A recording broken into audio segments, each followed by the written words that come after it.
Welcome to the Autistic Culture Podcast Advocacy Edition. In these episodes, we tackle the issues that matter most to autistic people. Each week, we share our insights and the experiences of our guests on how to live authentically and thrive as autistics. I'm Dr. Angela Kingdon, the linguistic autistic.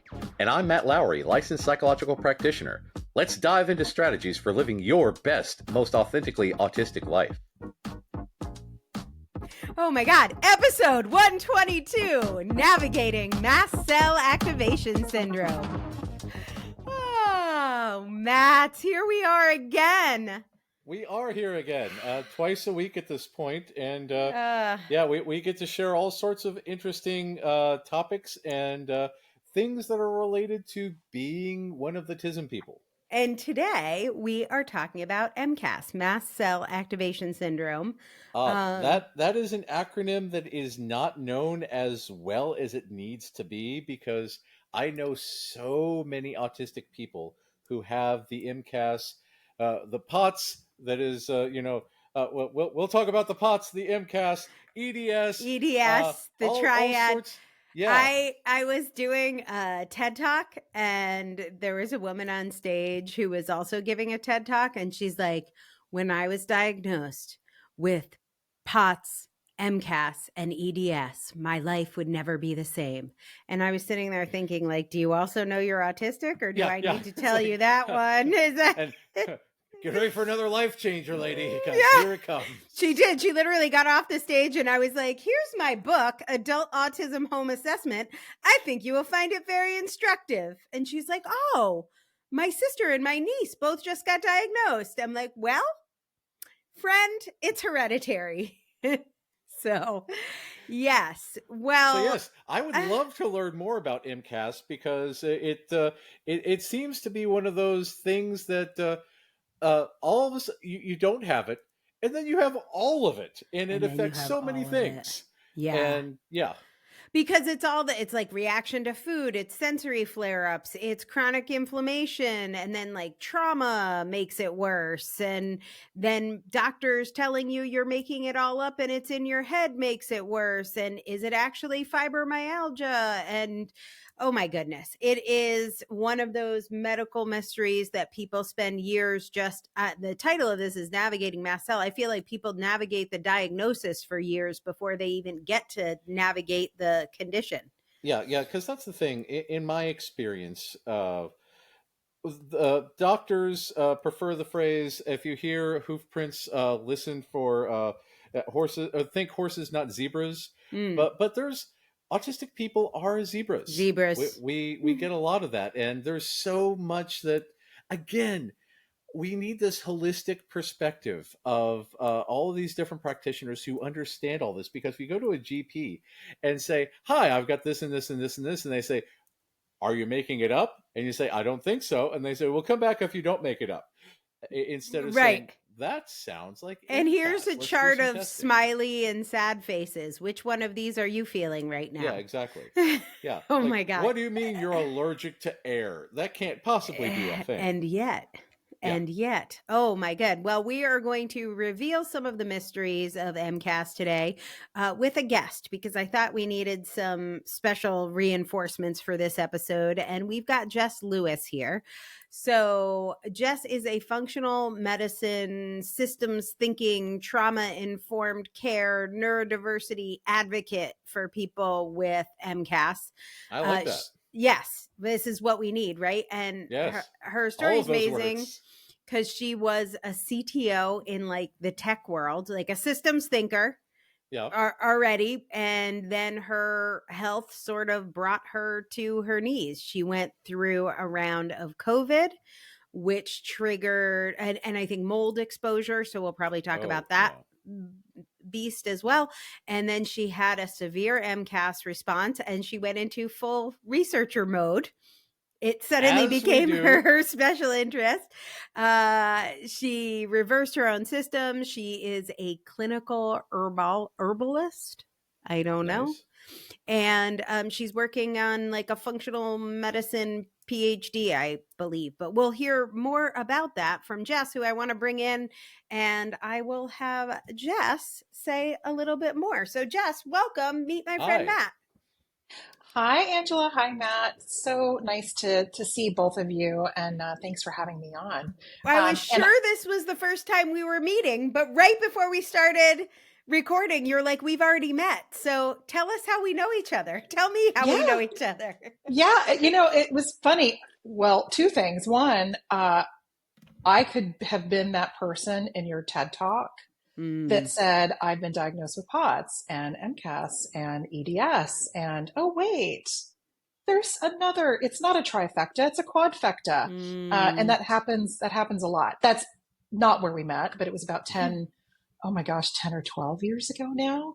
And I was considering writing a book and, had a big story at the time to tell. And you and I met as part of creating that book, and it kind of just went from there. I didn't write the book, but I'm going to now. I was going to say, now you got a whole new book. Now I got a whole new book, and what a wild ride I've had over the past couple of years.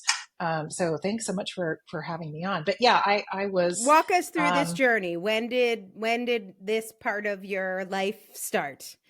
Yeah. And how? So I have been in engineering for a long time, and had been heading up a couple of different tech companies and a couple of different media advertising agencies, and working a lot in AI. And I got COVID in September of 2022. Oh, wow. So not even right at the beginning. 2021. Yeah, not even right at the beginning. I mean, I'm a mask wearer. I still am to this day. Because, with all the great, amazing. In every term, because from the Mandalorians, they were the mask too. So double reference. Go on. Oh, love it. Love it. And I am a big fan of Mandalorian, but I'm a big sci-fi geek anyway. Probably not a surprise.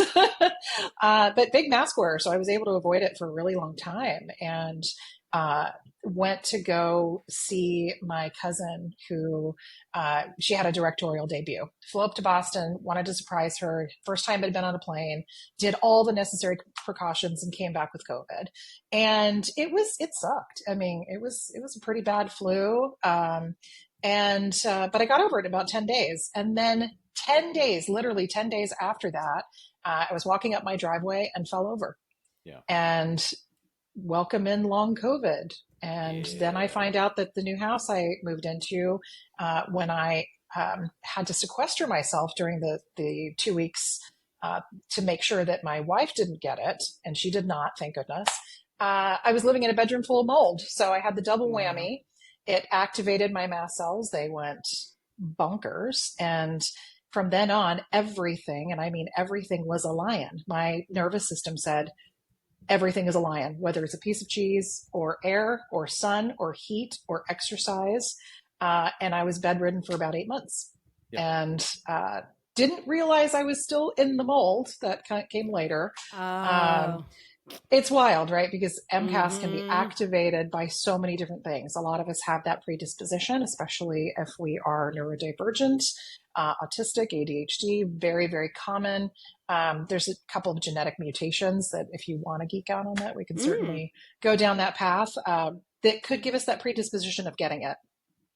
And mold, funny enough, will act like, it's not a virus, but it will act like a virus in the body and activate the mast cells. And suddenly the switch that I have to be dumb. What's a mast cell?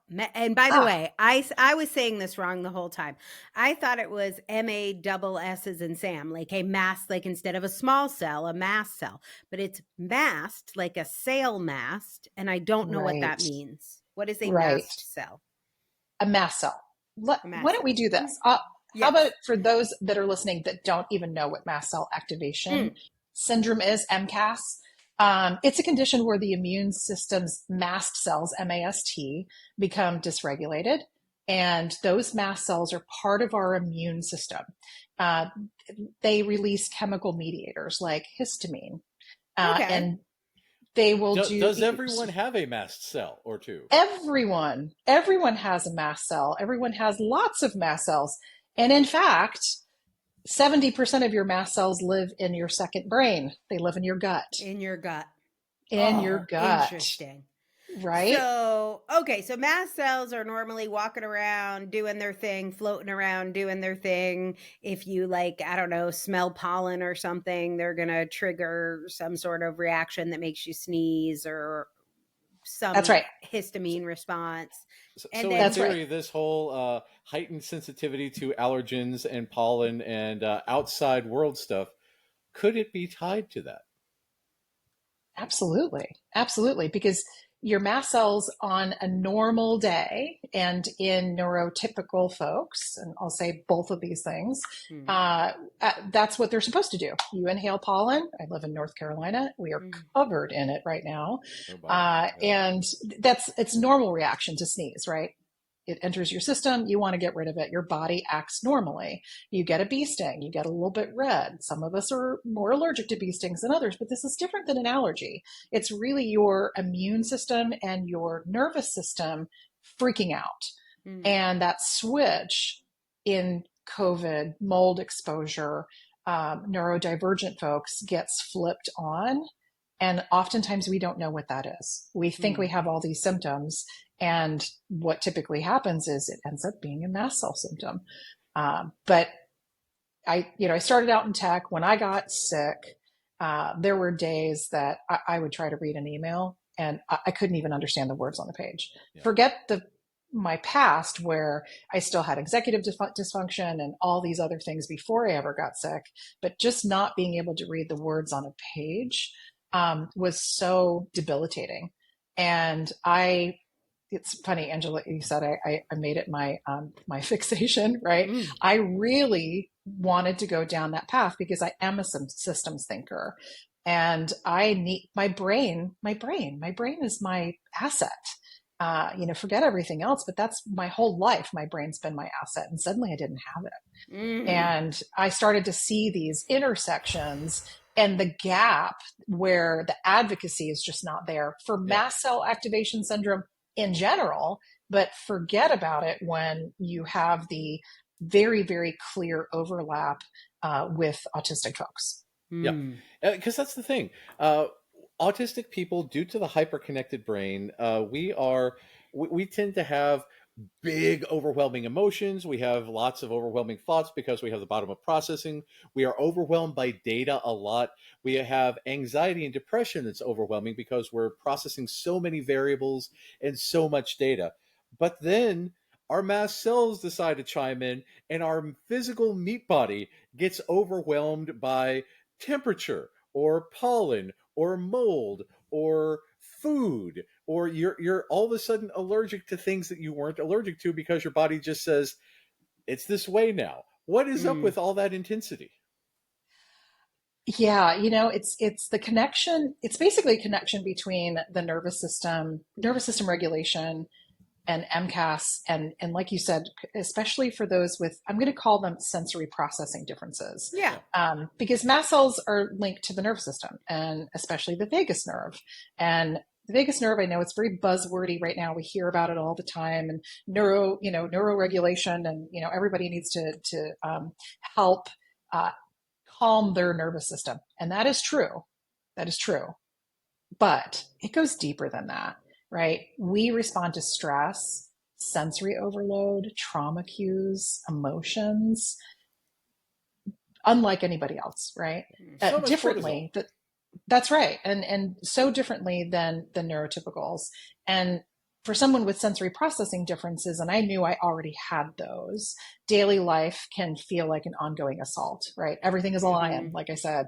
And that assault Everything happens. Everything is a lion. Everything is a lion. We cannot differentiate, right? And so learning to regulate the nervous system, not, yes, there's breath work, works beautifully. Somatic tools, pacing, sensory aware environments can be really powerful to manage mast cells. But for neurodivergent individuals, autistic and ADHD and ADHD individuals, nervous system regulation has to be customized because what works for neurotypicals may feel really patronizing and even triggering to us, right? Yeah, so when I get the whole, yeah, have you tried getting a planner? Mine is when people look at me and say, just breathe. Have you tried yoga? Did you drink more water? You just don't want it bad enough. Yeah. Yeah. Oh, absolutely. Absolutely. And I love yoga, right? But when I'm over, I love breathing. How about that? I'm a fan. I hope so. So when I have to assume most people don't even know this is happening when they've triggered like a mast cell mutiny response. They probably go to their doctor to try and figure out what's going on. And are there common things that this gets other than, well, or maybe this is one of them, but like other than it's all in your head, are there things that this often gets mistaken for? Yes. What is that? Absolutely. Absolutely. Let's see. I have personally heard it's in your head. You're anxious. You're having a panic attack. Munchausen by proxy. I did not hear that, but some of my clients have, and I've got some stories and they're just heartbreaking. You're dehydrated, drink more water. And in my case, I went to the doctor and I said, you don't understand. My body feels like it's being poisoned. Yeah. My skin is crawling. Oh, you say your skin is crawling and then suddenly it's psychiatric, right? Oh, shit. But it could be lupus, reactivated Epstein-Barr. And by the way, we see these reactivations in long COVID a lot from the COVID virus anyway. So a lot of these have overlap too. So reactivated Epstein-Barr, lupus, fibromyalgia. You mentioned that earlier in the show, Angela. That's the one I've heard that people That's more than anything, right? Especially if neuropathy. So the symptoms of MCAS are very wide. And when you start looking at the folks who have neuropathy, it starts to look a lot like lupus, starts to look a lot like fibromyalgia. So unfortunately, we just don't have enough in our healthcare system. We just don't have enough people who specialize in mast cell activation syndrome. There are some, and I'll tell you, I'm very privileged. And I found the number 2 allergist and immunologist in the country who just so happened to live an hour from my house. Wow. Oh, nice. And it was interesting because I scheduled an appointment. It took 7 months to get in. By the time I was not going to wait, I felt like I was dying. Right. So I figured it out. By the time I got there, he looked at my notes, he looked at my program and he went, great, no notes. Awesome. Keep doing what you're doing, which was amazing to get that validation from the number 2 MD, PhD, allergist, immunologist, MCAS specialist in the country. And it was amazing, but it can be so challenging. You go to the doctor and they're dismissive. They gaslight. They think you have something else. They send you to a bunch of different people, neurologists, psychologists. Oftentimes tests come back clear. And yet we still know something is happening. Why? We have pattern recognition. Yes. We understand, right? Yeah. Did you end up self-assessing? Like, did you figure out you had MCAS yourself? I did through process of elimination. For those that think they might have it, I think there are 3 main things that, we talk about that intersection between autism and MCAS. I always come back to 3 core pillars that worked for me, that were signed off by my doctor, signed off by, a bunch of amazing people. One is that second brain that I talked about earlier, that gut brain axis dysfunction, nervous system dysregulation, and diet. Because if you think about... Okay, wait, pause. I want to go to a break because I want to come back and break these down 1, 2, 3 systematically. Love it. Yeah. Let's take a quick break and let's come back and talk about these 3 pillars. Have you ever wanted to know officially if you're autistic, but you don't want to deal with all the medical gatekeeping? Adult Autism Home Assessment, or as I call it, AHA!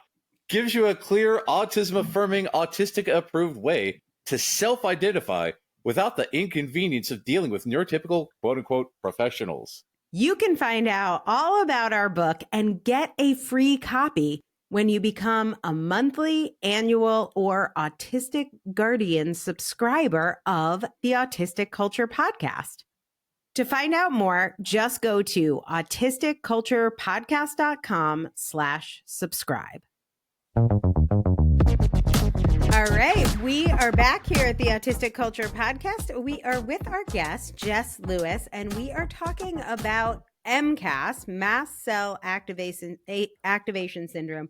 If you are autistic, this is everything you need to know about the basics that if you don't know, this is your little primer from us.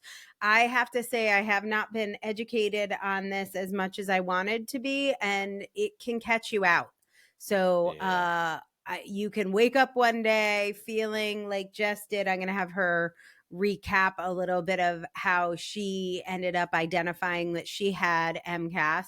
You can wake up with this and not know what it is. So hearing about it now, even if you're not experiencing it, can save you like not only the humiliation of being gaslit by medical professionals, but months and months of trying to figure it out. So this is good knowledge for every neurodivergent person to have. So coming from tech, Jess, I know you're a systems thinker anyway.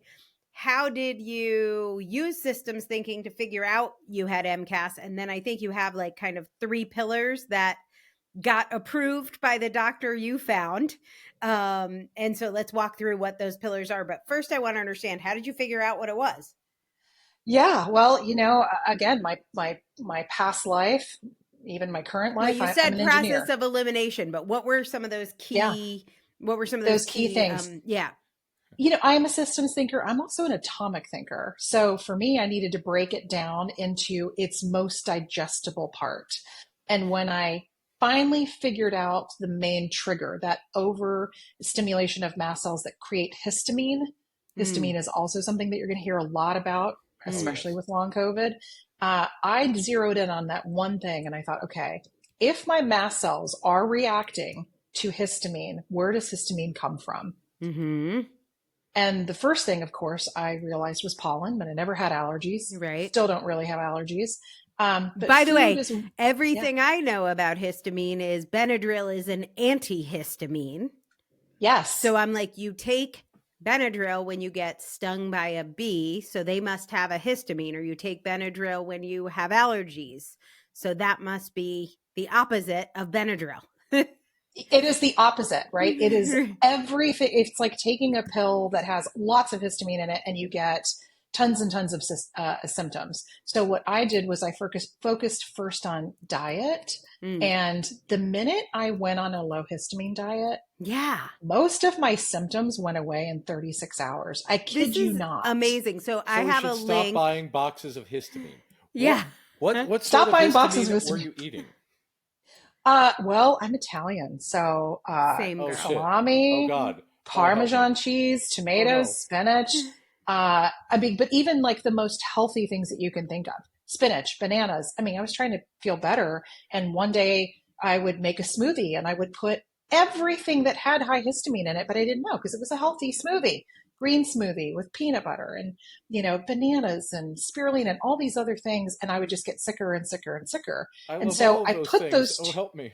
Oh, help me. Right. And so first of all, relationship with food, really interesting we can probably have an entire other episode talking about food and how it feels to us and, textures and those things. But Angela, you said something kind of interesting.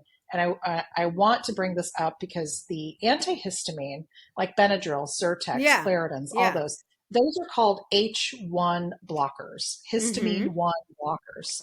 There's also an H2 blocker that people don't realize. Do you know I take an H2 blocker? It's like $75. It's very expensive. Very expensive, but it doesn't have to be because your H2 blocker is your Pepcid, Tagamet.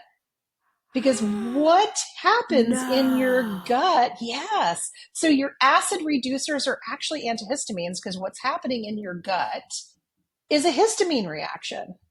So acid and reflux what do we is a have histamine more? Reaction? Matt, what was that? So acid reflux could be a histamine reaction? It is a histamine reaction. No. Oh, no. Whoa. What is happening? Right. right? I mean, Wow. that alone triggered something in me. And that when we talk about systems, I start thinking about it's how do I get histamine into my body? Now, how do I get rid of it? And then realizing that there are so many other things. You want to know another thing that is an antihistamine? The thing that helps us with POTS and dizziness, or if you get airsick, I take Bonine because I've been airsick my whole life. Me too. Is an antihistamine. Is that what's the other one I take for motion sickness? Dramamine. Yeah, is that one too, or just Bonine? So it's just Bonine because Dramamine's a different. I mean, it works the same way, but the meclizine, I think is how you pronounce it. The Bonine is the thing that is actually an antihistamine because, lo and behold, we actually have a lot of histamine reactions in the body, and when our bodies react to things like movement, altitude, pressure, barometric pressure, springtime is. One of those things. Springtime. For me, it's just the out of doors and why I don't leave my home. Yes. Yeah, the entirety of nature is trying to kill me at all times.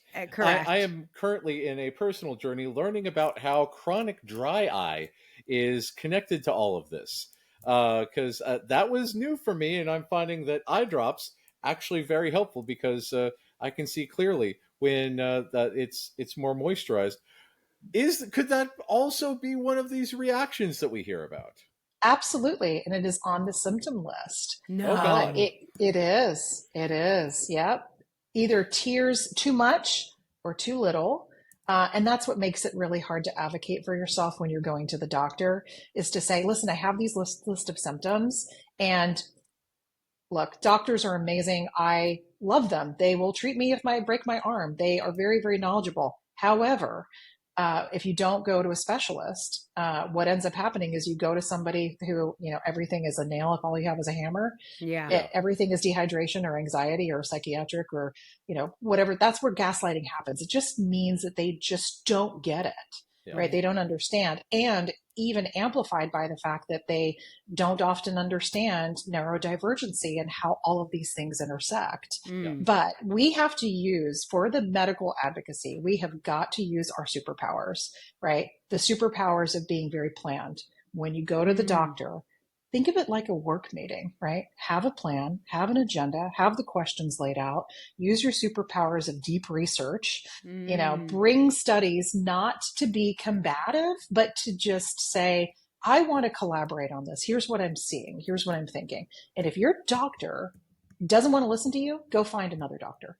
Feel good about the boundaries that you put in front of yourself because you've got to advocate. Are you saying that collaborative healthcare exists? It exists, not in the amount, not in the volume that we need it to be, which is why we've got to be advocates and why your show is so important and why work in mast cell activation syndrome is so important. And any of the zebras, right? Any of the zebra disorders are so, so, so important. Pillar 1, diet, low histamine diet, examples of some low histamine foods, and then we'll jump on to pillar 2. Oh, yeah. Low histamine foods. Apples, pears, some berries, but not all. You'll be surprised to know that strawberries are actually very high in histamine. It feels and looks very random if you've never looked at a low histamine diet, right? And what are things that are super high in histamine? Oh, super high in histamine. Strawberries, spinach, tomatoes are 3 of the highest. Cured meats, aged cheeses, fermentation, so yogurt, kefir, kombucha, which is, I love kombucha. I can never have it again, right? Like also feels so healthy. Like you just listed like spinach and kefir. Like that does not seem so like healthy. Wow. So healthy. And you have to remove the notion of healthy versus unhealthy food, right? When I first started getting better, I literally lived on Five Guys for 3 months. What? And it was the healthiest I had been. I finally got out of bed. I am not kidding. Burgers, because they were the lowest, like good, some people react a little bit to hamburger. I did not. And so I would have a plain cheeseburger with nothing on it because it had American cheese. I was not happy about American cheese. I would have never had American cheese. I'm Italian. Give me the Parmesan, give me the prosciutto, give me all of the wonderful things that have all of these like vinegars and very, very, very high histamine. And now once you're out of big trigger response, once everything calms down, can you go back to some of that? Like on Christmas Eve, if you want to do a little antipasto, is that fine now? Or would you just avoid it forever for the rest of your life? It depends. And what I have learned in building my practice, Jess, we liked you more earlier. I know, I did. I mean, in my situation is anecdotal, and I have had some clients who have been able to reverse it almost completely. And I've reversed mine almost completely. Clearly, I'm out of bed. I'm functioning. I'm not, occasionally I can't find a word, but I am thinking super clearly, probably for the first time in my life. So I'm sure I had some version of this before I ever got long COVID, right? And before I ever had the mold exposure. I was able to reverse it except for just a couple of foods, but I really wasn't able to eat more than about 5 foods for months. And now, you can tell right away, like if I gave you a pepperoni, you would 36 hours later know you had pepperoni? So there's a lot of yes and no in all of my answers. You could give me pepperoni now and I won't react to it anymore. Okay. I don't often eat it because I try to keep all of the inflammation mediators as low as possible. But I'm not on a very, very restrictive diet anymore. Now, if you would have given that to me at the beginning, I could feel it in my gut within 20 minutes. And what does that feel like? Yeah. Oh, yeah. What does it feel like? If you're driving down the road and you come to a stop sign, and again, our pattern recognition, you can see a car coming and they're going really fast and you don't think if they're going to hit, the stop sign or not. And that what we think and feel is an adrenaline rush in our gut is actually our mast cells degranulating. You're feeling your mast cells degranulating. That's what it feels like to me when I eat something that's very high, or it did when I would eat something that was very high histamine.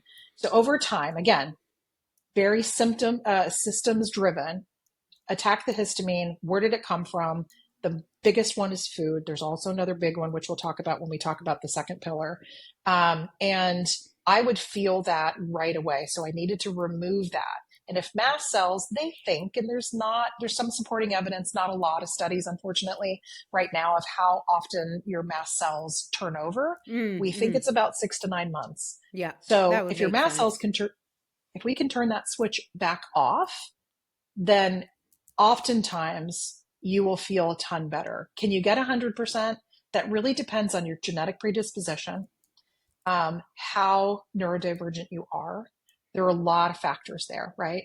But what you want to do is at least try to get it back down as much as possible, because it's also chronic inflammation if your mast cells are always going crazy. Yeah, because number one, we as a people are not known for our love of change. So we typically have our same foods and safe foods. And if your same foods and safe foods are the things that are attacking you, boy, that can be problematic, because God, I love some pasta and tomatoes and spinach and all of those things. And it would be granted, a diet of 5 guys would not be the worst thing that ever happened to me, because I would be down for that. But it can be it's pretty great. Yeah, it can be very jarring to change everything that you know in order to keep your meat body complacent. That's right. Okay, right. Pillar 2. Hit us Pillar with the next one. Nervous system dysregulation. So these are your sensory triggers, your vagus nerve, your mast. It's basically a mast cell loop. Autistic individuals process the world differently, as you talk about all the time, right? Our sensory systems are often way more finely tuned. It's a vulnerability. It's a trait. It's a superpower, but it is a vulnerability. And the vagus nerve, especially its ascending and descending branches, it acts like a bridge between mast cell activation and sensory overwhelm. So stress, noise, smells, emotional cues can trigger mast cells. One of the largest histamine liberators. So we talked about histamine before as a thing, but there's also a histamine liberator. Those are sometimes foods, but the biggest histamine liberator that makes you kind of dump in the middle of the night around 3 a.m., if any of us have had insomnia and wake up at 3 a.m., your mast cells are dumping, you're dysregulating because you've been stressed out. If you get into a fight with your partner, read a weird thing at work, and then you start to get that little weird thing in your gut again, more often than not, it's going to really dysregulate your nervous system. And it creates a food feedback loop that is just, it can be vicious, right? It leads to shutdown. It leads to flares. And it looks like anxiety, but it's just biochemistry. It's just happening in your body. So that's the second pillar. Well, damn it. Matt's having a moment. Matt, by the way, just so you guys know, I live in England. Matt is on the East Coast. We're 5 hours away from each other. I wake up, usually, let's say 7, 8 a.m., 3 a.m. on the East Coast. And very rarely is Matt not suddenly wide awake at 3 a.m. Yeah. And I'm always like, Matt, my friend, why are you awake when I am waking up? This is sleepy time for Matt. And he has reasons. He has his He's like, I break my sleep up. I just wake up at 3 a.m. for a little refresh and then go back to sleep. It's my 3 a.m. freak out, Yeah. like you do.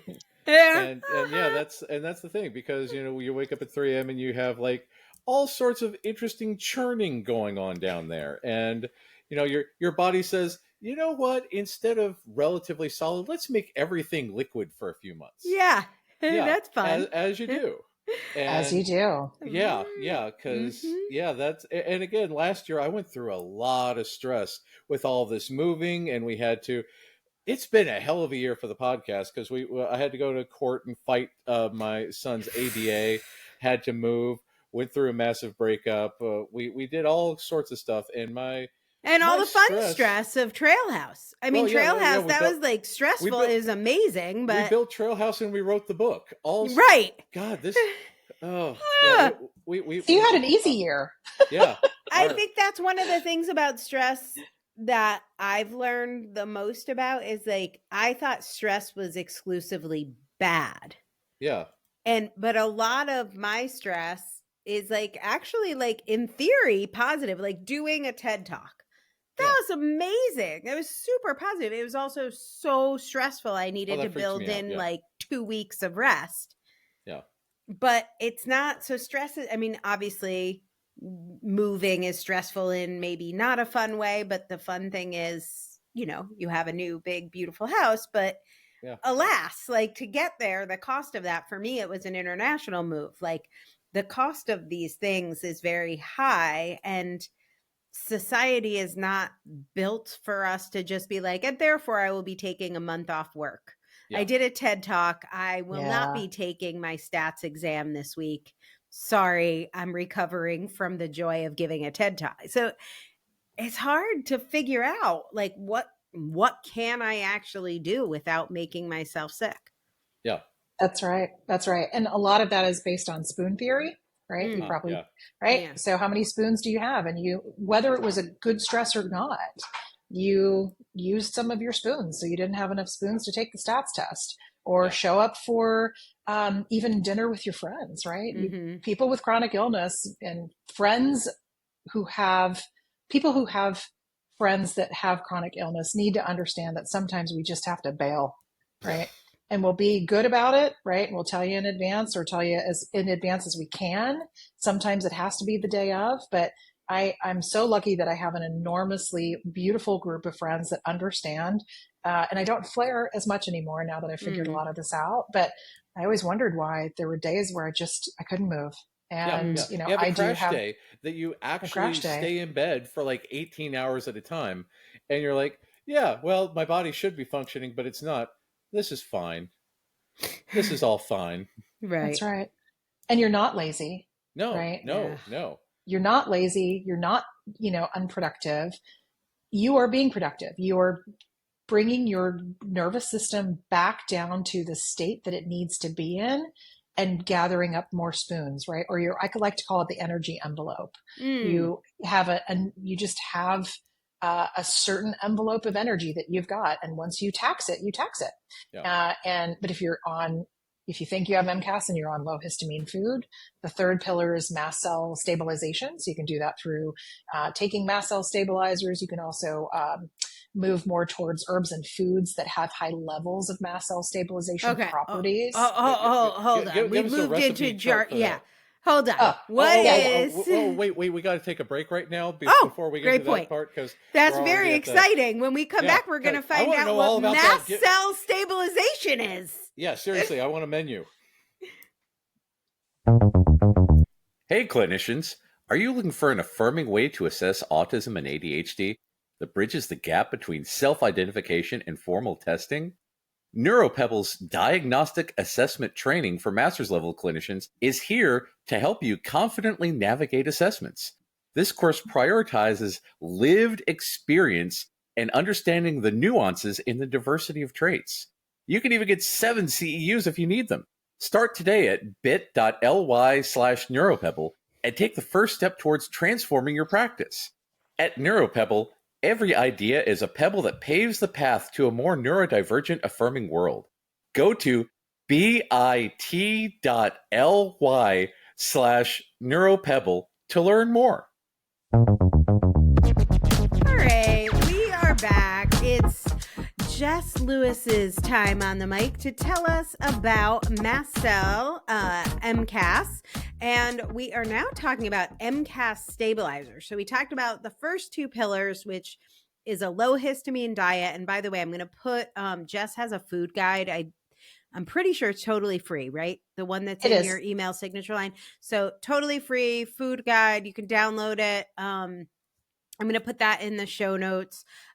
Second pillar that we talked about was nervous system regulation. That's important for all of us anyway, but then becomes even more important when you're going through a flare up or want to minimize that. And then just before the break, Jess is like, and the third pillar is mast cell stabilization, something, and she got all techie and smart girl on us. So help us out. What are you talking about? Slow down. Pillar 3, hit us with it. But before we dive into that, yes, sorry, Matt. I have had the opportunity on many occasions to do info dumps about autism, and then a bunch of people who did not previously think that they were autistic were like, "Oh my God, I now see that I am autistic. What a revelation!" So Now I know how this feels. Because, I was like, Matt, how's it feel? Shoes on the other foot today, isn't it? I've already been suspecting that I have POTS because there is a portion in my throat that sometimes just doesn't work. And I have to try to swallow a lot of air to push things down. And then, when I'm really stressed out, if I stand up too quick, everything goes black and I fall over. And, that's, and again, the typical, every once in a while, I need to sleep for 18 hours. But as you go through all of these things about, certain foods, lots of stress, all this kind of stuff. So tell me how to fix it, because oh my God, what food does my meat body need to make it better? Yeah, and what's a mast cell stabilizer? Because Matt needs his mast cells stabilized. Right? A lot of us do. But you know what? Before I do that, I want to react to what you said, Matt. So the POTS part of it, the dysautonomia part, is a big umbrella. And what you're describing, we call air gulping. Really? It has a name. Yes, it has a name. We call air gulping. It also has another name, which is kind of scary. And I must say and disclaim that I am not diagnosing in any way, shape, or form, but I had air gulping too. And you know what it was? It was anaphylaxis. Oh, shit. Fascinating. Because if you have too much histamine and your mast cells really freak out, and they freak out constantly, you will have trouble swallowing. You will have trouble getting in air, and it feels like you have to sip, or if you sigh a lot, right? And a lot of us folks do, right? I mean, we just do naturally, and we do naturally in meaning as part of our symptoms and part of our neurodivergency. We already do these things. Yeah. But when I found out that you don't just have to have an EpiPen and have your throat closed completely in order for it to be anaphylaxis, mast cell degranulation is actually mild anaphylaxis. Wow. Right? Holy shit. You said this word before and I didn't stop you on it, but now I need to drill into it. Like degranulation. Can you give me the science of what is actually happening when it is degranulizing? Yeah. So what happens is that when you get triggered, your mast cells go out in full force. It's a lion, even though it's a piece of Parmesan or prosciutto or whatever it is, it's a lion. And all the mast cells start to activate and go, okay, we got to protect this person. And so they all happen at the same time, and you get, the cells are actually breaking, and you have a lot of, because it's trying to get to the histamine, but it can't do it fast enough. So if you also have heat intolerance, if you tend to, I'm flushing a little bit because of just nerves from being on the podcast, right? But when you tend to have those types of things, you start to get red in the face, or have a little, maybe it feels like sometimes you're allergic to sun. All of that causes your mast cells to say, I got to protect this person, right? We already have trouble feeling safe. That feels right? very much like an immune response. It is. Yeah. It is absolutely an immune, because they're immune cells, and they're immune cells that are going out like just gangbusters, just tons, troopers that are coming in. We've been called. We've been alerted. We've been called. We're here. Yes. Okay. Right. But the goal is to not call them every 5 minutes. Right. And call them only when we really need them. Because if you have too much of that, then it can lead to, what happened to me and what might be happening to Matt, which is the air gulping and the anaphylaxis. So mast cell stabilization, it's basically 2 parts. You have your H1 and your H2 blockers, or your antihistamines. That is the anti of the histamine, right? Histamine happens and sends the mast cells out. They start to degranulate. But you can also stabilize your mast cells. You can give them signals to say, we're good. So mast cell stabilization can happen in a couple of different ways. So it's interesting because it's a third pillar, but it sort of encompasses the other 2. Diet can help with that. Nervous system regulation can help with that. But you can also get prescriptions like cromolyn sodium, ketotifen. I take a natural one, and I did not need to go down the pharmaceutical route. I just was lucky enough to be able to get the other stuff under control. So I take one called quercetin, which is a mast cell stabilizer that just signals to the mast cells that my body's okay. Like, we're good. We're safe. What I just ate's not going to kill me, and we're okay. The good news is that, there are a lot of wellness people out there, right? And they're going to push 50 million supplements. Yeah. And I do take a lot of supplements for various reasons, hormones and all sorts of stuff, right? And I do have one that I like. It's super inexpensive. It's like less than $25, but you can also do it through diet. Cherries are super high in quercetin. Apples are super high in quercetin. Capers are super high in quercetin. So you can, and so in my food list, and it's all free. I mean, people, of course, I can work with them if they'd like, but there's no gatekeeping here, right? We need to get a lot of information into the hands of people. I've got a great mast cell quiz. The food guide will show people they can pivot. There's like a nice pivot table that's fairly easy to use, and then also a simplified version for those who might be a little bit more overwhelmed by that kind of thing, that will show you which foods to eat that are not only low histamine, also the ones that are not going to liberate all your mast cells all at once. And we'll also show you which ones are very, very high in mast cell stabilizing properties and natural antihistamines. So that way, if you're eating already, because all of us do, you can go more towards the foods that if you're already buying something. And so I say it's virtually free for those who, are just kind of testing things out. You don't have to go buy a million supplements to figure out whether you have this. Yeah. Wow. I'm super curious. I ask people this all the time. When you take a supplement, like, I don't know, vitamin D, doesn't matter, like, doesn't have to be related to mast cell. Do you notice when you take it or you don't take it? Like, can you feel a difference when you take certain supplements? Yes. And you can. And like, even before you got into this line of work, were you somebody who you had that, I don't know, sensitivity when you would take something that you would know? I think that's an interoception thing. I think it is. I will take Benadryl, just as an example, and I can feel it because I immediately fall asleep, right? Like that, like I've got that. But like, if I took 1,000 B12 supplements, I swear to God, I would not know it. Like, there is nothing. I have spent so much money on the like all the different supplements and stuff that I eventually just reached the conclusion it was just a way to make your pee expensive. And I'm like, I am just peeing out hundreds of dollars every month, and I stopped taking everything. I take nothing because I have I take HRT because I can tell when I'm not taking my menopause meds. Yeah. Because I have a hot right there flash, with you. but almost nothing I have an experience from. Bonine would be an example because I am super car sick all the time. So I'm always taking Dramamine or Bonine, or I have funny glasses. I have 9,000 things for being car sick. But yeah, because you said I take a lot of supplements. And I always wonder, like, is that just because I have muted interoception so I don't feel it? Or does it not matter? Like, there's no way to tell. Like, you can't ask anyone. Oh, you're going to be so happy when I say this is a yes/no answer. That's your favorite. Right? It's my favorite. It really depends on the supplement. The ones that I take very specifically. I make sure they're tested, because there are. You're not taking like one a day from CVS, like women. No. The chewy, gummy Flintstones. No, nothing like that. Nothing like that. I take them very specifically. Quercetin is one of them, and I had to try several to make sure I could actually use them. And I don't take that one as much anymore because I don't flare as much, and I lean on foods to do that for me.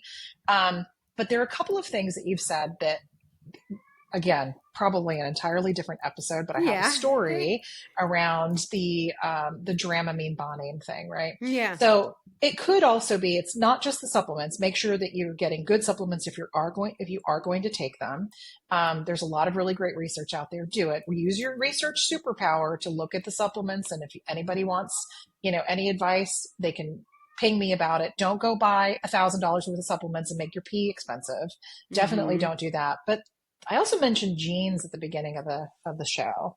There is a gene. It's called the COMT gene. I am homozygous positive for a MTHFR gene, and I also have the slow COMT gene. The slow COMT gene means that my detox pathway is a little bit different. So for a long time, I would take Dramamine or Bonine, and I'd follow the directions on the package, right? Take it an hour before you get on your flight or your car ride or whatever that might be. And I don't get in a car if somebody else is driving because I have to drive, and then I don't get sick, right?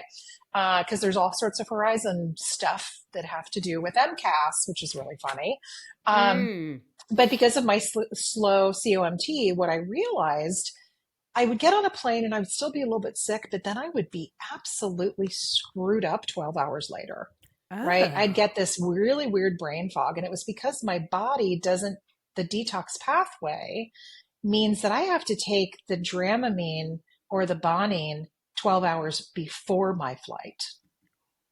Wow. And I only have to take a quarter. And it works miraculously. And it's all related to the genes that are also related to autism, not directly, but to the people who have this cluster, right? The zebra cluster or the quadfecta that we were talking about at the beginning. Very, very common. And it was wild. I mean, I went down some 3:00 in the morning rabbit holes because, of course, I would wake up and my gut said, I need to be awake before my second sleep. I love second breakfast. Don't love second sleep. Right? What about, while we're talking about clusters, I wanted to ask you today about the intersections between like EDS, POTS, some of the other, maybe long COVID. What other common intersections do you see, and do you have any thoughts on that? Yeah, the most common really are autism, ADHD, ADHD, EDS, POTS. Those are the most common. Okay. There are others. And a lot of them are based on those genes. So the MTHFR gene, homozygous, like I said, positive so I have 2 copies of that.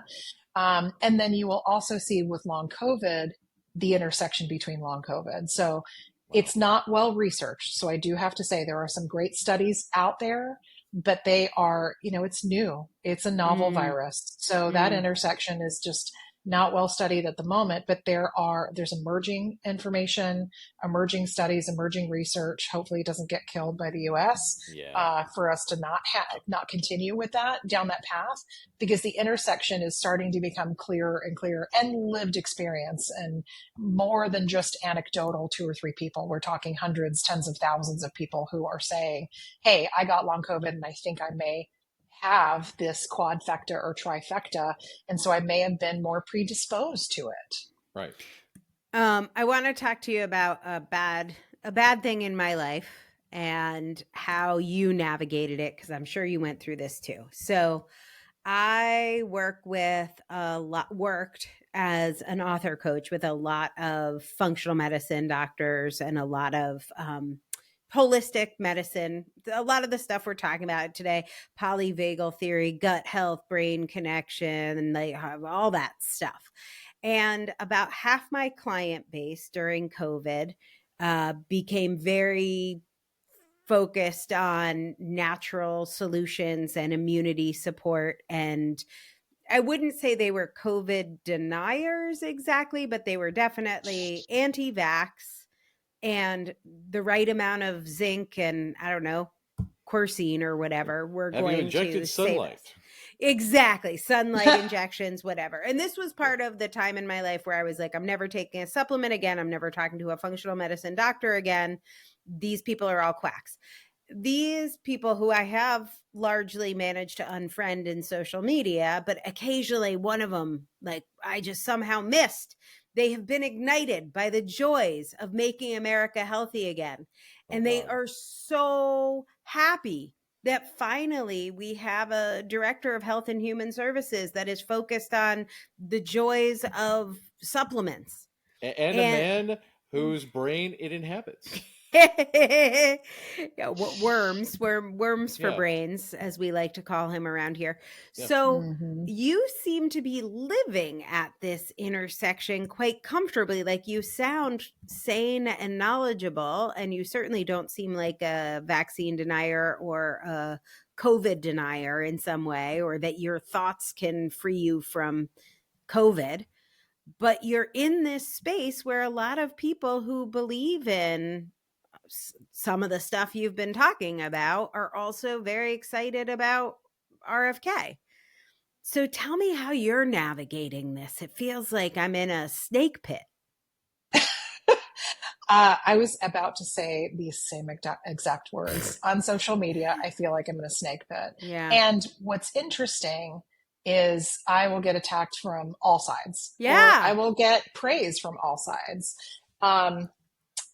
I think maybe because these have to be people you went to school with, that you're studying with. Oh, yeah. Like, you have to be right in the middle of all of this. Oh yeah, and I've even had friends of mine that I've missed, or acquaintances that I've missed and not blocked and not unfriended for the wacky things that they say. I missed a couple, right? Yeah. Who would call me up and praise me for going into functional medicine. Oh, I'm so glad.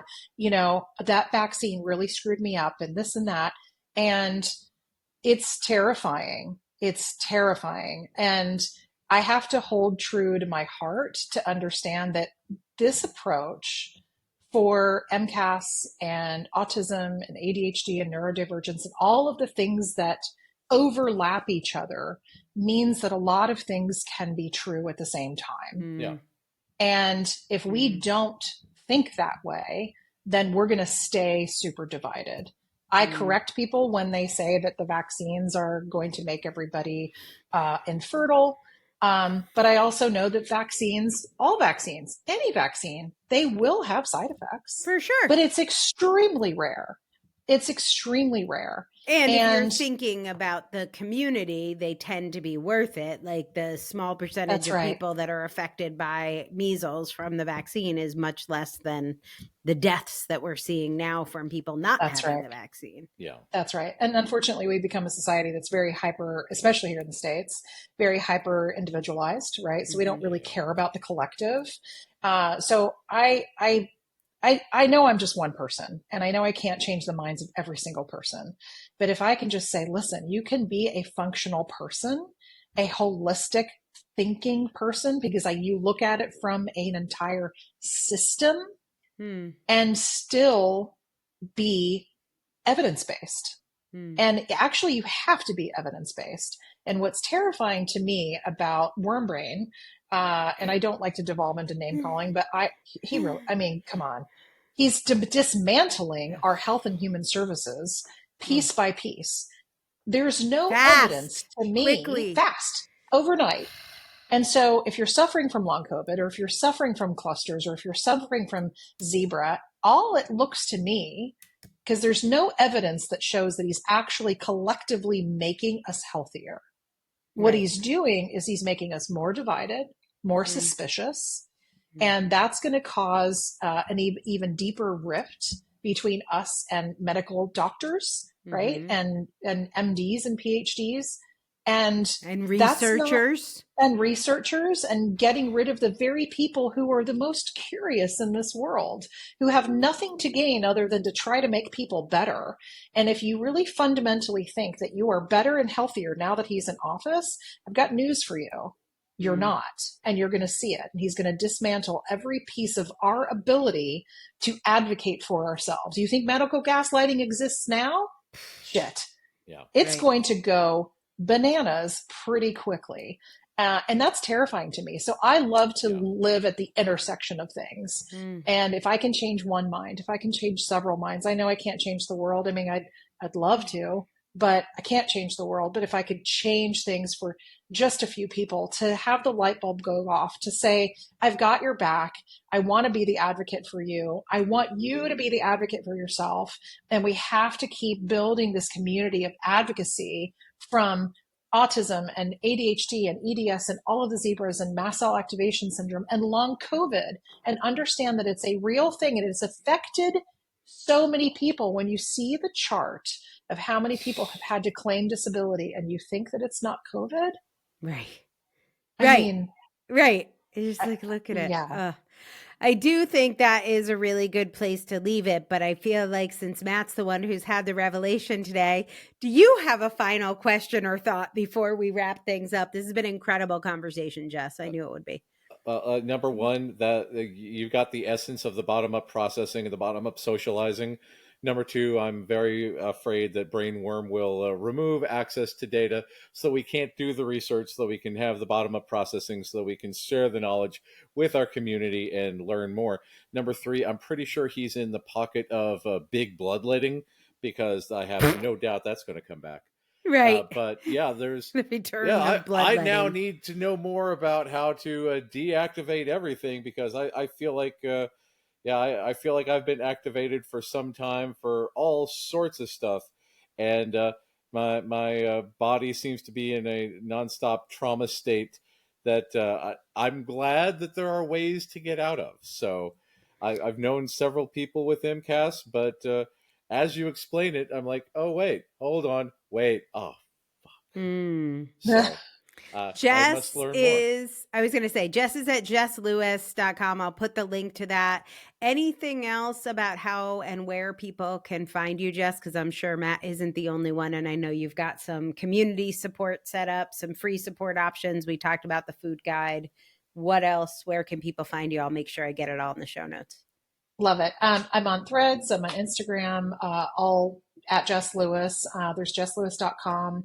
I do have a mast cell support community. I do have a free one on Facebook, as troubling as that is, because sometimes they block a lot of our, but we got to keep community going. But we do have a couple of free groups. We also have some paid groups as well. But really, there's a lot of free stuff out there, right? So if you're just starting to navigate this, reach out to me. You can find me on my website, email me. Again, there's no gatekeeping here.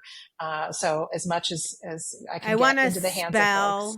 I want to spell Lewis, since there's two spellings for it. So we're saying Jess. So Jess as in Sam. And then Jess's last name is Lewis, Lewis. So jesslewis.com. Find her on all the socials. We are so grateful for your help and your support and education today. Thanks for being here, Jess. Thank you so much for having me. Have a good one.